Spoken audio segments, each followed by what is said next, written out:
Dear Somalia, maanta as I watch TV-ga oo hilla iga socoto ilmahani saud dhimanayaan ninkan waxaa ka walwashin qabiilla weligiina wax loo joogin qabiil waxaa loogu talagalay inta laisku gartala ilaa inta isku dilno because kulligeena hal dad leedahay hal luuqad iyo hal diin seesaan iskugu geli karnaa seesaan iskugu nacabna the only wadan oo saan isku nacab leenahay waayo dadkeena bahluulyaal aqli ma qabno xawayaan socdo le ma nahay haddaa jaahil xataa haddaa tahay dadkaada iyo dhulkaada jecel inta u haysid waayo maantana fiiriya dhulkeena iyo dadkeena gaajo anakana ma caawin karno inta wadanyaalkalena caawiyaan sad waayo waxaasoo kale kuwa wadanka ka maqana Soomaaliya waa hilmaameen ruuna daan sheegayo Soomaaliya waa la hilmaamay waay anaka ma qabno miya garti oo wadankeena ku help gareeno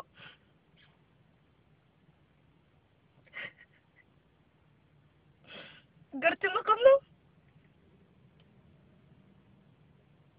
TV-ga ilmo yaryariis say u dhimanayaan kulligood dhafalay ka saawada hare wadankeena ma caawin karno waay seesaan iskuu fiirsan kartiin ha sad waay waxaanoo kale waxaa luu fiirsan karnaa inkaaraa wada qabtiin inkaar wadankeena inkaar because ilaahay ku jeestaysan dhulkiina ma ilaalinaysiin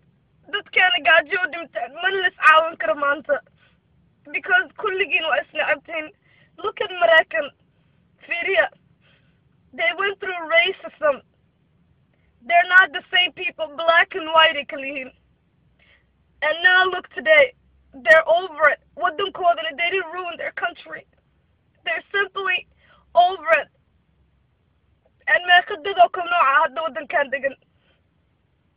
oo kulligood lis wada fahmaya xataa hadday isnacab yihiin law baa jirto where you have to qofka kale as much hatred as you have for the other person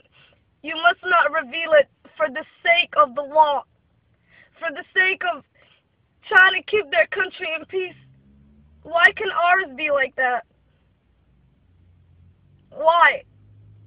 Why can't saas oo hayn karin anakoo isku dad ah oo hal luuqad haysano oo hal diin haysano nacbitaankan maxaa waaye isku necab yahay ani qabiil ma aqaani weligayna ma aqoon dooni ilmahaydana weligay qabiil ma baraayo because ani Soomaali ila yihiin kal noocay lama ilaahay nooc kastir baan ha noqdaan Soomaali isku sila u jeclay weligay wadankaydan aaminsana arkin because of dagaalkiina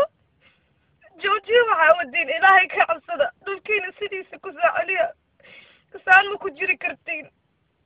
saana ma lagu fiirsan karo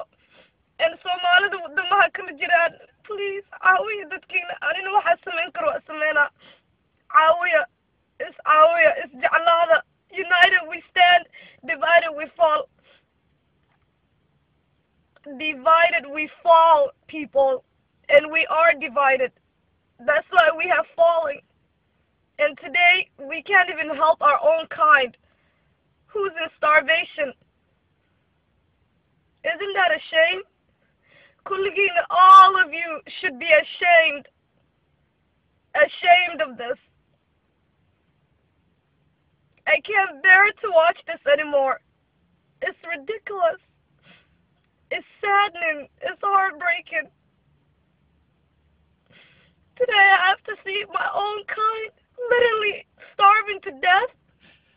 while I'm here alive and well and this goes out to the rest of the Somalis out there those who are not in Somalia why can't you teach your people why can't you educate them all of those who are educated go back educate them because right now all they have is ignorance and that is why our country is not going back to a peaceful state of mind because there's ignorance going on those who are educated help educate your people. Those who know the laws, help teach them laws where the citizens can abide by, where they cannot harm each other. All we need our country to be is, it needs to have a government. And if you guys cannot get along, and every qabil is mafahmi karan, all you need is for each state to have a governor. And kulugod hal president ha kubod garan, because saan mulku jiri karo آخرنا إلهي ما دتك أو دجال يبلا يبوخ أو كبلا ودن كان آخر إلهي وساستاجنا يوم الآخرة. Because you know why? People my age never got to experience what it feels like to be in their own country. Why? Because you guys fought over Qabil tribe? What kind of patheticness is that?